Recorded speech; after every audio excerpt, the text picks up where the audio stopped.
Assalomu alaykum hamvatanlar. با معلومات همه شما میرسونم که من دینا بیگانی یک ویدیو پرداختم تو گدایف پدنالت بدن کبیری را گپ زد و من این گپا گفتم که کبیری و سگ بچه هاش همه پدنالت این گفتم این گپا با میگم یک خویم بود گدایف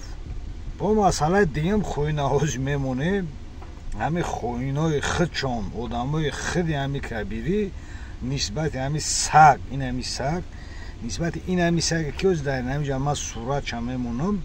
ببینین چی میگه ای هموطنای عزیز ای همه اقی پدرو ای همینجا تا قیامت بیزاریم بیین یک همه کسا جمع میشیم دفشون میکنیم هم خیلی سگ ملت توجیک در کار نیست کسی روزیه لایکه بجق پدیلی چکه گفتی گپای اگم کامنتاری بنویس تا اینکه همه ویدیو پنج شوه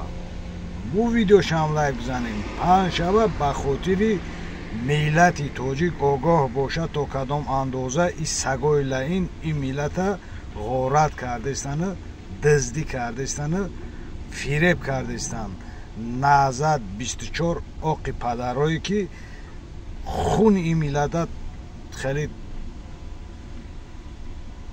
مکیدستن بگیم خطا نمیکنیم باقی پناه خدا ویدیو را تماشا کنید با آینده اگر لایک کامنت نقص شود با آینده با ویدیو ما خیلی ویدیو بسیار داریم با دیگر ویدیوی عید از روش میبره پناه خدا همه اونا حرام هستن برای اینکه این پول دزدی به همه اونا میرسه اگر 5 میلیون از ایران جدا کرد حداقل گفتیم به دست سید یونسی سگ شاید گفتیم در یک ماه شد که $1000 برسه به دستی گفتیم شاعری درباری ظفر صوفی میاد که شاید که در یک ماه $500 برسه به دستی امیر شعر زمانه شاید که $200 برسه که گفتیم بیچاره بسیار کمبغل است پول لازم داره و دستی اون بلاگرهایی که میآیند همیشه به من هجوم میکنن شاید که در یک ماه $50 برسد برای بشیکو $50 خوب است که از در اروپا از شاورما خوری بیزار شدن دیدم یعنی گفتم دوستای عزیز گپ بالای چیز گپ بالای اون است که برای همین همه چیز نصف نابود شده برای همین همه چیز نصف نابود شده برای همین کبیری و خویش اقرباش این هدف اساسی مبارزه من هست مقابل جنایتکارا مقابل خائنا مقابل آدمای بی‌سواد آدمای حرامی که خودشون بالای مردشون بالای ملت تاجیک پرتافتن باقی کبیری برای همین اینجا در سر راه پیشروی تاجیک قبل از همه کبیری است خودی کبیری هست برای چه کبیری به همین شرمنده شوی نگاه نکرده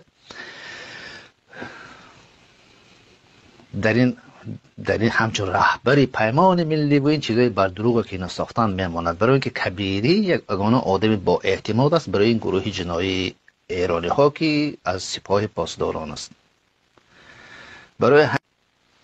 به همین چیز نگاه نکرده دوستای عزیز به همین بی و بازی ها دختر بازی ها پلا را دزدیده به همین که اسلام نمیدانه